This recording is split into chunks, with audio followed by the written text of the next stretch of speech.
Amém? Eu vou pedir para você abrir a palavra do Senhor no livro de Lucas, no capítulo 7, a partir do versículo 24 ao versículo 27. Você está me ouvindo bem? Está muito alto? Está tudo certo? Porque você sabe que a gente começa, né? Aí depois a gente vai gritando. Está tudo bem mesmo? Você já abriu a palavra do Senhor no livro de Lucas, capítulo 7, a partir do versículo 24. Tem alguém que está animado em ouvir a palavra de Deus hoje aqui? Hoje nós começamos uma nova série de mensagens que eu acredito que vai nos sacudir por dentro e transformar tudo aquilo que nos cerca. Hoje nós começamos uma série de mensagens que vai nos sacudir por dentro, mas também vai transformar tudo aquilo que está ao nosso redor, tudo aquilo que está à nossa volta. Hoje nós começamos uma série de mensagens que vai mexer com os fundamentos, que vai mexer com os alicerces. Hoje nós começamos uma série de mensagens que vai mexer com as colunas, com as vigas, com as estruturas. Nós nunca mais seremos os mesmos. Nós nunca mais seremos os mesmos. E a implicação de não sermos mais os mesmos é que nós vamos ter que tocar por meio dessa série de mensagens em algumas áreas da nossa vida que aparentemente parecia estar bem resolvida. Nós vamos ter que tocar em situações que foram colocadas para baixo do tapete. Nós vamos ter que tocar em posicionamentos carregados de negligência, amém? Fala comigo nessa noite, no nome de Jesus, princípios. Me ajuda a pregar, olha para a pessoa que está do teu lado e fala assim para ela: tenha princípios. Eu oro para que ao longo desses domingos sejamos curados pelo Senhor. Ao longo desses domingos sejamos libertos, sejamos renovados, sejamos sarados, inspirados pelo Senhor. Eu oro para que ao longo desses domingos em que essa série vai estar sendo ministrada, que haja crescimento no nosso meio, que haja amadurecimento no nosso meio, que haja fortalecimento no nosso meio. Amém? Eu temo que talvez muitos não vão conseguir permanecer até o fim. Por quê, pastor? Porque nós vamos ter algumas conversas difíceis.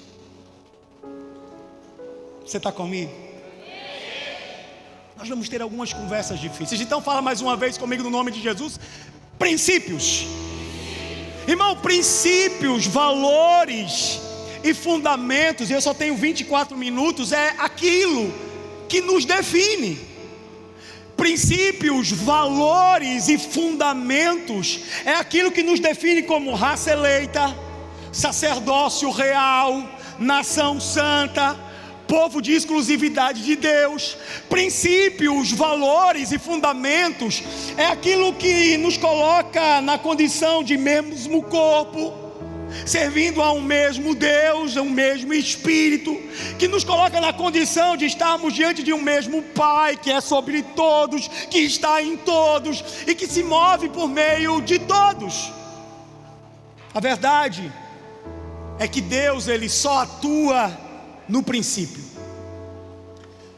Deus, Ele não atua fora do princípio que Ele estabeleceu. Deus, ele não quebra os princípios por Ele construídos. Quando nós vamos observar, eu preciso muito da tua atenção, porque vai ser muito rápido. No livro de Gênesis, no capítulo 1, a primeira expressão, a primeira palavra que foi reverberada, que veio ao mundo, foi no princípio. Quando nós vamos observar no livro de João, o evangelho que trata a respeito da divindade de Jesus na condição de Filho de Deus, a primeira palavra, a primeira expressão é no princípio. A verdade é que Deus, Ele não atua, olha para mim, porque as nossas conversas, elas serão sérias demais nesses dias. Deus, Ele não atua fora das quatro linhas. Deus, Ele não quebra um princípio por Ele construído. Deus não quebra um princípio que Ele estabeleceu. Quando nós olhamos lá em Mateus capítulo 7, a partir do versículo 24 ao versículo 27, Jesus, ele fala sobre dois fundamentos. Fala comigo, dois fundamentos. Dois fundamentos. E para falar a respeito desses dois fundamentos, ele ilustra, ele narra a partir da figura de dois homens. Um que era prudente, ou seja, aquele que construiu a sua casa sobre a rocha. A palavra vai dizer que caíram as chuvas, transbordaram-se os rios, sopraram-se os ventos, e essa casa, desse homem prudente, desse homem que caminha debaixo de fundamento, diz a palavra, que essa casa, ela permaneceu de pé, porque ela foi construída sobre o princípio, ela foi construída sobre o fundamento, ela foi construída sobre a rocha, ela foi construída sobre Cristo, mas também o próprio Senhor. Ele vai falar a respeito de um outro homem, do imprudente, aquele que construiu a sua casa sobre areia. Então vieram as chuvas, transbordaram-se os rios, sopraram-se os ventos e essa casa desabou, porque esse homem chamado de homem imprudente, honesto, ele construiu a sua casa sobre areia. Ele não construiu a sua casa sobre princípios, sobre fundamentos, sobre valores, sobre a rocha, sobre Cristo. Você está aí? Irmão, olha para mim. Tudo aquilo que nós fazemos descumprindo princípios tem prazo de validade. Não é se vai dar problema, é quando vai dar problema. Comecei a pregar. Sabe, nós fomos acostumados por meio de uma contracultura a viver de atalhos. Então olha para mim, nós pegamos atalhos para viver o nosso chamado. Por meio de uma contracultura, nós pegamos atalhos para viver a promessa, nós pegamos atalhos para viver propósito, nós pegamos atalhos até mesmo para viver um relacionamento, nós pegamos atalhos até mesmo para viver uma palavra. E o problema de pegar atalho para chegar mais rápido ou mais célere em um determinado lugar é o perigo de você não chegar em lugar nenhum, por causa da quebra do princípio. Quando você olha, e eu preciso me acalmar, quando você olha para a história de dois homens, um chamado Saul e o outro chamado Davi, você vai observar como o processo sendo determinante na construção da história. Olha para mim. Você vai observar que Saul, ele foi encontrado no deserto e ele foi levantado como rei automaticamente pelo profeta. Mas também você vai encontrar na história de Davi. Você observa, por exemplo, que na história de Saul ele foi encontrado no deserto e ele foi levantado como rei. Automaticamente ele dormiu em chão de barro e ele se acordou assentado no trono. Mas também você vai observar na história de Davi que ele foi esquecido pelos seus pais, mas ele foi lembrado por Deus. Ele foi negligenciado pelo profeta, mas ele foi lembrado por Deus. A palavra vai dizer que o profeta o unge rei, e só 13 anos mais tarde, só 13 anos depois, ele assume o trono. Nos dias de hoje, Saul, esquecido para nunca mais ser lembrado. Davi, nos dias de hoje, canções são feitas, trazendo, narrando todo o seu legado. Tudo aquilo que nós abraçamos, todas as vezes que nós abraçamos a promessa, rejeitando o processo, pegando o atalho, nós quebramos princípios. Eu vou repetir: todas as vezes que nós abraçamos a promessa, pegando o atalho, nós quebramos os princípios. Irmão, tem uma frase, e eu vou pedir aqui licença poética, de um homem chamado Nicolau Maquiavel, na minha época de faculdade. Esse homem, ele escreveu um livro chamado O Príncipe, e ele tem uma frase que diz mais ou menos assim: que os fins justificam os meios. Quem já ouviu essa frase? Os fins justificam os meios. No Evangelho não. No Evangelho os fins não justificam os meios, porque os meios, eles precisam ser tão transparentes e eles precisam ser tão honestos quanto os fins. No Evangelho não vale tudo para se chegar em um determinado lugar, porque no Evangelho não pode tudo. No Evangelho, tanto os meios quanto os fins, eles importam. Tanto o fruto quanto a raiz tem valor, é importante, aliás.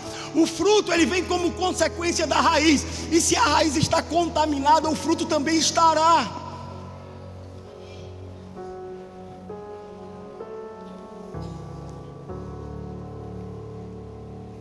Não vale a pena quebrar princípios, justificando estar fazendo em nome de Deus.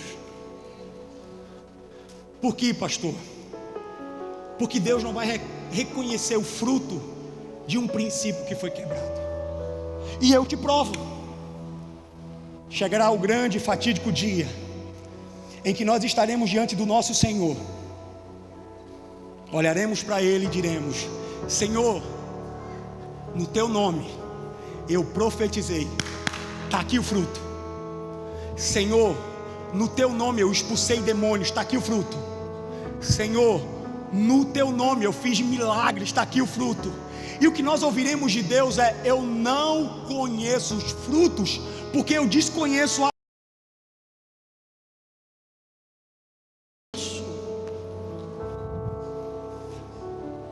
No Evangelho não vale tudo para se chegar em um determinado lugar. Algo que nós precisamos entender é que nós não fomos chamados, olha para mim, nós não fomos chamados para fazer algo para Deus. Nós fomos chamados para fazer algo com Deus. E todas as vezes que nós fazemos algo para Deus sem que Ele esteja no meio, estamos por nossa conta e risco.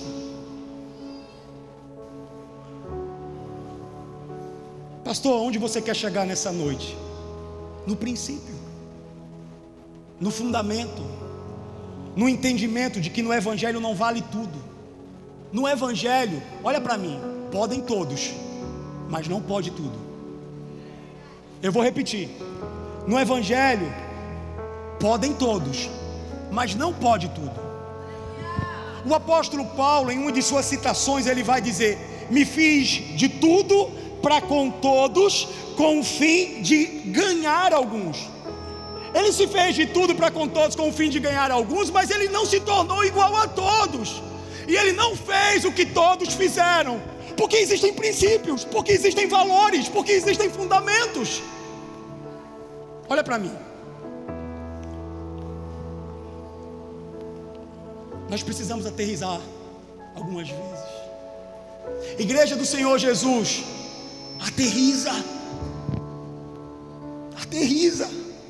Muita palavra profética, pouca prática, gente. Muita gente correndo atrás de profecia e pouca gente querendo viver a palavra. Muita gente querendo viver promessas, mas poucas pessoas querendo viver princípios. Muita gente à procura de púlpitos que carregam uma mensagem que vai massagear o seu pecado, quando na verdade nós deveríamos correr para a palavra para repelir todo o pecado que há em nós. Eu estou sendo muito duro hoje? Está tudo certo?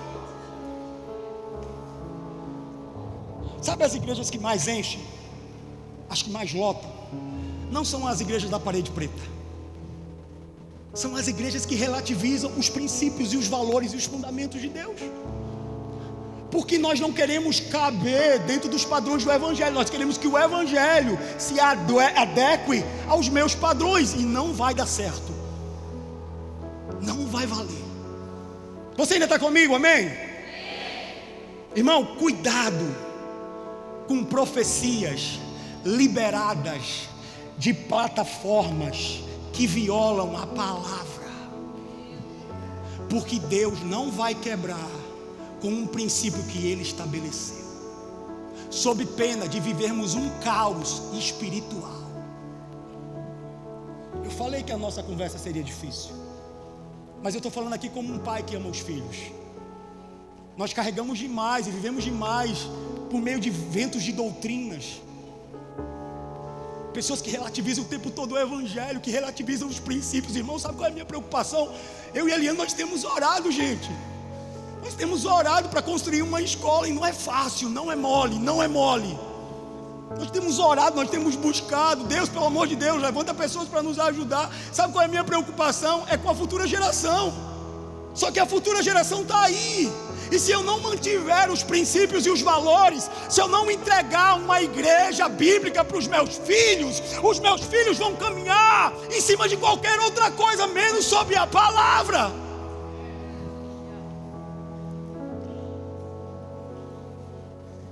Dá um sorriso, pelo amor de Deus.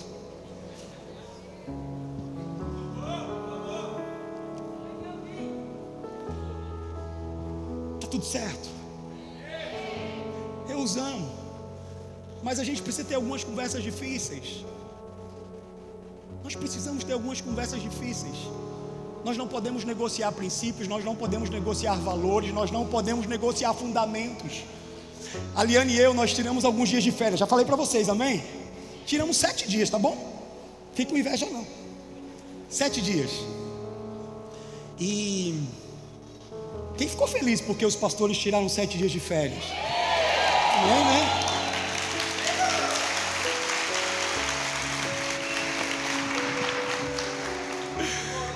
Isso é princípio. Isso é fundamento. Descanso. Descansa também. Pega essa mulher que está do teu lado, leva ela para uma ilha deserta e deixa acontecer naturalmente. Oh Jesus, vamos lá. A Liane e eu, nós tiramos alguns dias de férias, e no restaurante que nós fomos almoçar, havia uma mesa ao lado com uma família. E teve uma cena que aconteceu que chamou muito a nossa atenção. Enquanto nós almoçávamos, o garçom veio com a comanda. Vocês estão me ouvindo bem? Ele veio com a comanda e ele entregou nas mãos dessa família, nas mãos da mulher. E ela começou a avaliar a comanda, aquilo que ela tinha recebido, e ela percebeu que o que estava na comanda era inferior àquilo que ela tinha pedido e àquilo que ela tinha consumido. Então ela olha para aquele garçom e ela diz assim: meu amigo, não foi isso que eu pedi mais. Eu pedi mais do que isso. E a resposta dele para a mulher foi: deixa assim, não tem problema. Aquela mulher percebeu que aquele garçom de alguma forma queria lesar o proprietário. E a resposta daquela mulher, aquele garçom, nos pegou. E eu queria muito que a resposta dela impregnasse em você. Pega papel e caneta, porque o que eu vou falar agora é uma revelação. Pega aí. Você nunca ouviu essa frase. Ela olhou para aquele garçom e o garçom disse: deixa assim, não tem problema. A resposta daquela mulher foi: não, porque o certo é o certo.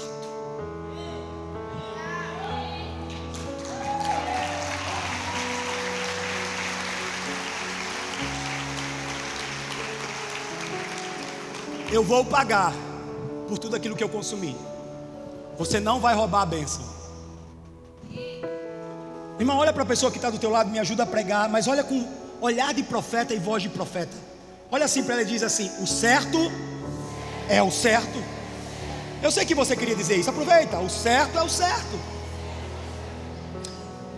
Sabe, irmão, antes de pregar essa ministração para você, Deus ministrou essa palavra comigo no secreto, quando ninguém me via, quando ninguém me ouvia, quando só haviam lágrimas. Então o que eu estou ministrando aqui para você é aquilo que eu fui exortado no secreto, é aquilo que eu fui alinhado no secreto. O certo é o certo. Há uma frase dita muito pelos casais, sobretudo pelos homens. Em algum momento você já deve ter ouvido essa frase, que diz mais ou menos assim, o tempo todo, que diz mais ou menos assim: entre a razão e a paz, eu escolho a paz. Quem já ouviu essa frase? Quem já disse essa frase? No Evangelho não é assim. No Evangelho o que vigora é a verdade acima de tudo. Martin Luther King Jr. ele tem uma frase em que ele diz que o que o preocupa não é o grito dos maus, é o silêncio dos inocentes, é o silêncio dos bons.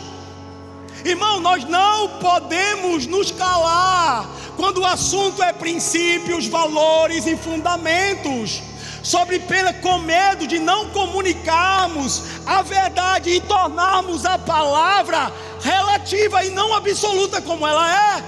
Nós precisamos falar mais. sobre princípios e sobre valores e sobre fundamentos nos nossos púlpitos. Nós precisamos falar mais sobre princípios, sobre valores e sobre fundamentos, mais até mesmo do que promessas. Porque quando nós cumprimos com princípios, promessas se tornam naturais, se tornam consequências de homens, casais e mulheres que cumprem com os princípios, que cumprem com os fundamentos, que cumprem com os valores.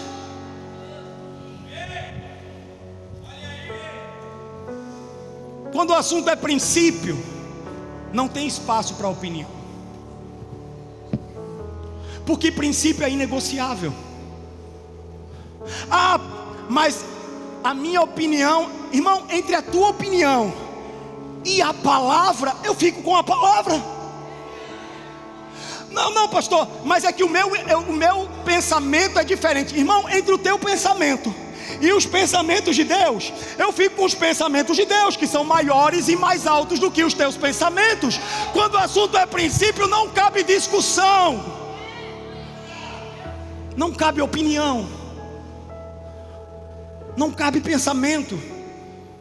Fala para a pessoa que está do teu lado, tenha princípios. Alguém tem uma nota de 100 reais aí? Aproveita, filho. Eu só vi a nota de 100 reais uma vez na minha vida. Alguém tem uma nota de 100 reais? Traz ela, corre. Deixa no altar, deixa no altar, porque você vai deixar no altar e você vai ser abençoado. Deixa no altar. Mentira, tá? Cadê? Alguém tem uma nota de 100? Pelo amor de Deus. Ô filho, joga. Brincadeira, traz aqui. Como descobrir que uma cédula é verdadeira ou falsa? Conhecendo a verdadeira. Porque a falsa, diante da verdadeira, ela se autodenuncia. A falsa, ela foi feita de várias maneiras, de vários métodos, de várias formas. A verdadeira, ela só foi feita de uma maneira. Irmão, pega essa. Sempre que uma verdade se estabelece, aquilo que é falso se autodenuncia. Aquilo que é falso perde força. Irmão, como ouvirão se não há quem pregue? Como ouvirão se não há quem pregue? Nós precisamos falar mais sobre princípios, mais do que até mesmo sobre promessas. Nós precisamos falar mais sobre fundamentos, sobre valores. Mas pastor, essa é a igreja da parede preta, que tem um pastor que usa calça apertada. Irmão, vamos de novo, vamos lá, vamos junto. A parede é preta, a calça é apertada, mas o que vigora aqui é a palavra.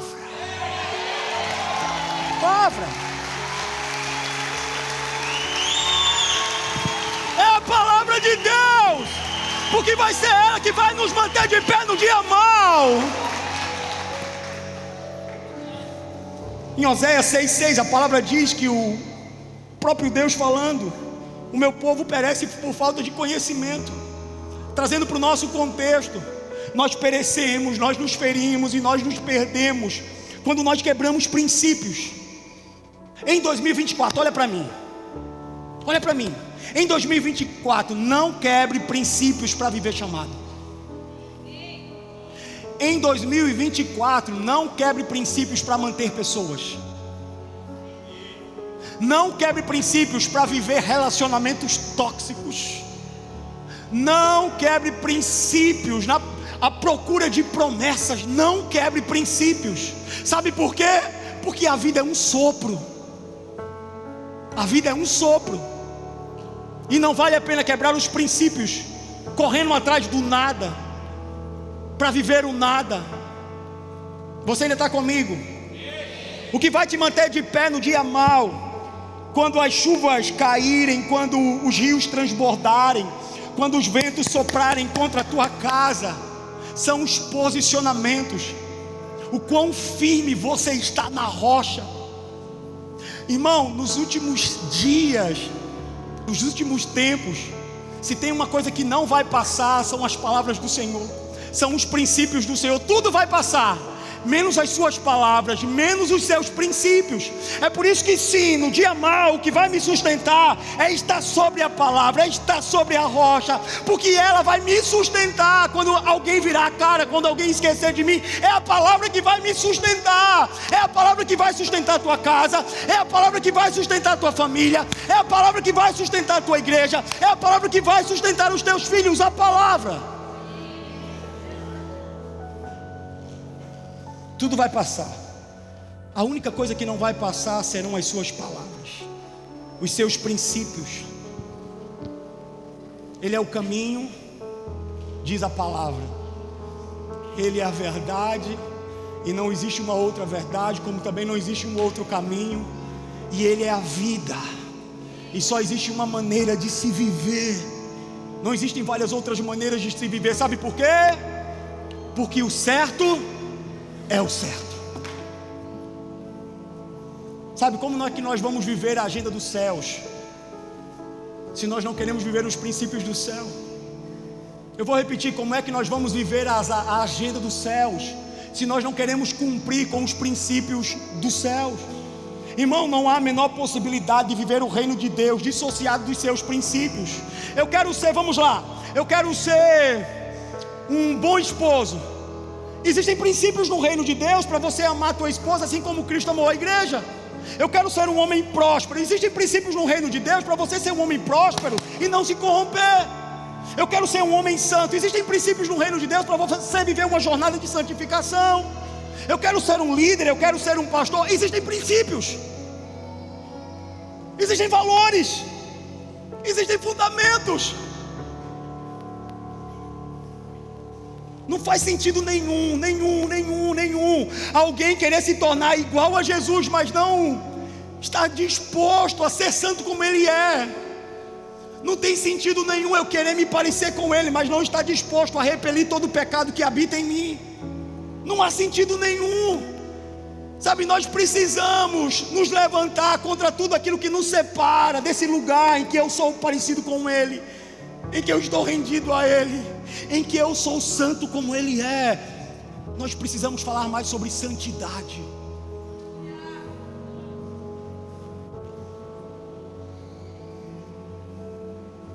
Você ainda está aí? Eu falei para você que a nossa conversa seria um pouco difícil hoje, mas eu queria que você recebesse essa palavra como um pai fala ao filho. Eu não sei você, mas eu estou cansado de um evangelho raso, um evangelho interesseiro, um evangelho que busca cargos. No final das contas, o que vai valer a pena, gente?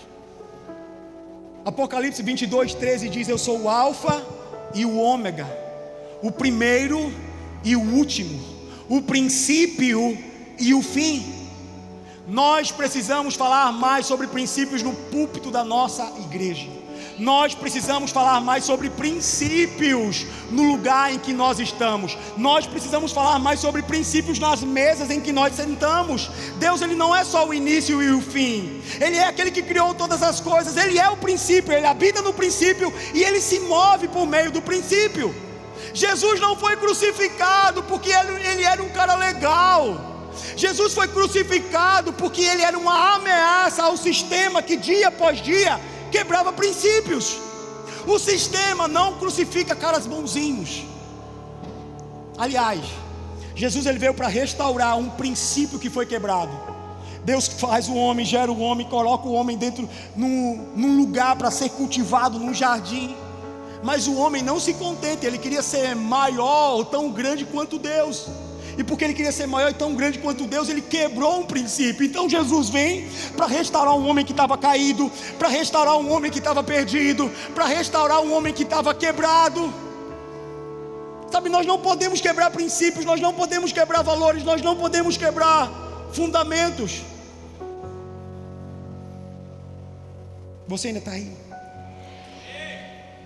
A verdade, eu já estou terminando, o louvor até já pode vir. A verdade é que o evangelho é perfeito para pessoas imperfeitas. Melhorou? Ficou mais leve agora? O Evangelho é uma boa notícia que me liberta a partir de uma transformação que me alcança. Eu vou repetir. O Evangelho ele é uma boa notícia. O Evangelho é uma boa notícia que me liberta a partir de uma transformação que me alcança. Eu preciso ser transformado. Eu preciso ser transformado. Paul Washer, ele tem uma frase em que ele diz: eu tenho dado a Cristo inúmeras razões para não me amar, mas nenhuma delas tem sido forte o suficiente para mudá-lo. Escuta o que eu vou dizer para você, porque talvez essa seja a tônica da mensagem. Você está escutando? Deus te recebe do jeito que você está e te aceita do jeito que você é. Mentira! Mentira! Deus te recebe do jeito que você está, mas Ele não te aceita do jeito que você é. Isso é uma face, nós precisamos quebrar isso. A aceitação tem relação com validação de comportamento. Deus te aceita, Deus te recebe do jeito que você está, mas Ele não te aceita do jeito que você é. Posso dar um exemplo? Eu sou uma adúltera, eu chego aqui, eu sou uma adúltera. Aí eu chego aqui e eu digo: Deus me aceita do jeito que eu sou. Mentira! Porque Ele não te desenhou para ser adúltero. Eu falei que nós íamos ter conversas difíceis. Ele não te desenhou para ser adúltero. Ele não te aceita dessa forma, porque Ele não te gerou para ser adúltero. Isso é uma mentira. Eu chego aqui como mentiroso, eu sou um mentiroso. Aí eu chego aqui e digo: Deus me recebe do jeito que eu sou e Ele me aceita do jeito que eu sou. Mentira! Porque Deus não é o pai da mentira. A única paternidade que Deus deu ao diabo foi dele ser chamado do pai da mentira. Então eu chego aqui e eu digo: Deus me aceita me recebe do jeito que eu sou e me aceita do jeito que eu sou. Mentira! Eu sou um enganador e Deus vai me aceitar do jeito que eu sou. Mentira! Porque quando Deus entrou na história de Zaqueu, Deus só liberou uma palavra, Jesus só liberou uma palavra de salvação sobre Zaqueu, quando Zaqueu disse que iria ressarcir 4 vezes mais quem ele tinha defraudado. A partir daquele momento, Jesus olha para Zaqueu e diz: nesse momento entrou salvação nessa casa. No Evangelho não é eu venho do jeito que eu estou e eu fico da maneira que eu estou. Não é. Isso é uma farsa, isso é uma mentira. E quando nós aceitamos, e quando nós não temos a coragem de falar de púlpito, porque temos interesses escusos, nós vamos trazendo um problema, um prejuízo para as futuras gerações, porque os nossos filhos vão pegar uma igreja que relativiza o Evangelho. Os nossos filhos, eles vão beber de uma água rasa, porque esse Evangelho não tem poder para curar.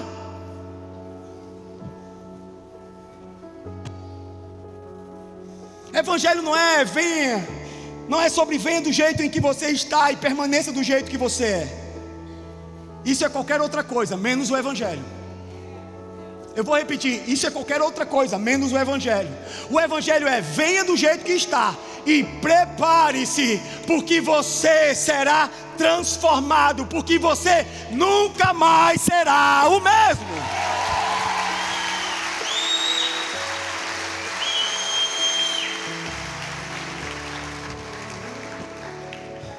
Sabe, Ele nos recebe do jeito que estamos, sim, mas Ele nos leva para um lugar em que Ele quer que estejamos. Ele nos recebe sujo, mas Ele nos limpa.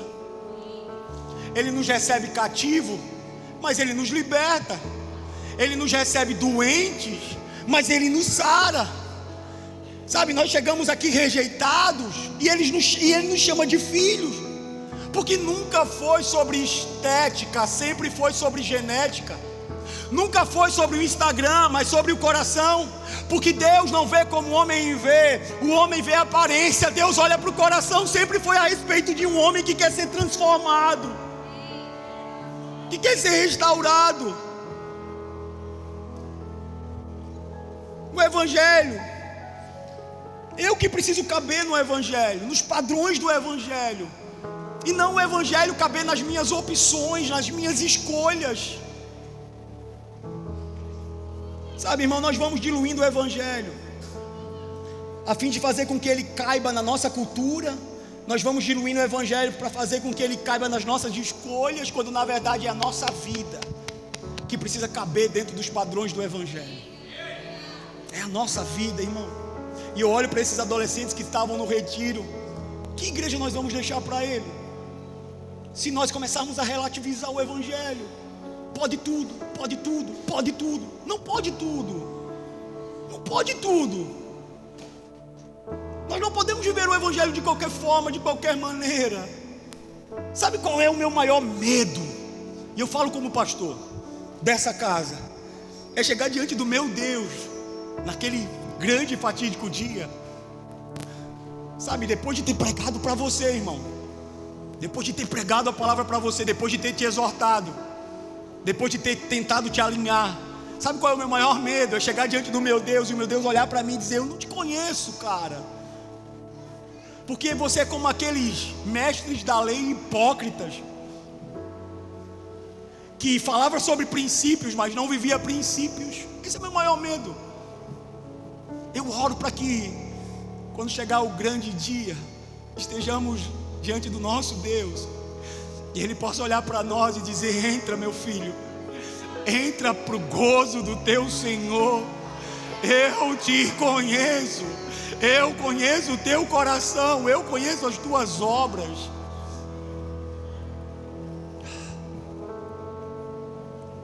Nós não podemos diluir o Evangelho para caber nos teus interesses. Me perdoa, mas nós não podemos.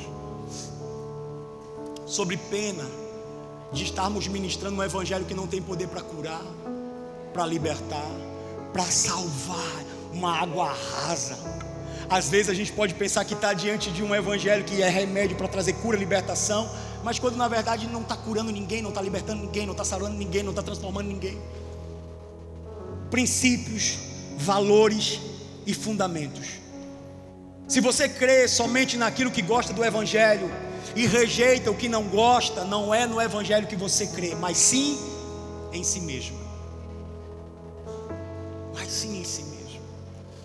Sabe por que a pastora e eu, nós começamos essa série de ministrações já no início do ano? Porque a maneira como nós conduzirmos esse início vai determinar como nós vamos terminar. E nós vamos terminar debaixo dos princípios. Nós vamos terminar debaixo dos fundamentos, debaixo dos valores. Se coloca de pé. Romanos capítulo 12, versículo 2 diz: não vos conformeis com esse século, mas transformai-vos pela renovação da vossa mente. Transformação, transformação, transformação, para que experimentei o que é bom, agradável e perfeito da vontade de Deus. Jesus não veio para nos transformar do lado de fora. Jesus veio para nos transformar do lado de dentro. Os discípulos pensavam que Jesus estava vindo para trazer novamente o reino a Israel. Mas na verdade o que Jesus veio fazer e o que Ele está fazendo nessa noite, nesse lugar, é te transformando por dentro. Porque homens e mulheres transformados por dentro transformam tudo aquilo que está do lado de fora.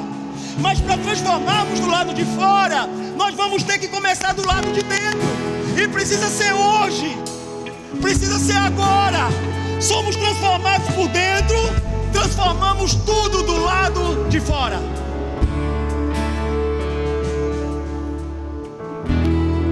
O que nos mantém é a palavra. O que nos sustenta é a palavra. Opiniões, pensamentos, nada, nenhum deles tem poder quando diante da palavra. Porque nos dias maus e nos dias difíceis, vai ser ela que vai nos sustentar. Sabe, quando nós estivermos diante daquelas situações, quando tiverem que mentir para falar a nosso respeito, quando construírem ambientes, cenários, quando o luto chegar, quando a enfermidade chegar, rejeições, a única coisa que vai nos sustentar nesse dia, no dia escuro, no dia difícil, vai ser a palavra. Sabe, quando as chuvas caírem e transbordarem os rios e soprarem os ventos, a única coisa que vai nos manter será a palavra, porque a palavra é o nosso fundamento, porque a palavra é o princípio, porque a palavra é a rocha. Quando situações chegarem, a única coisa que vai nos sustentar e nos manter de pé será a palavra. É por isso que diante de toda e qualquer situação, permaneça na palavra, esteja firmado na palavra.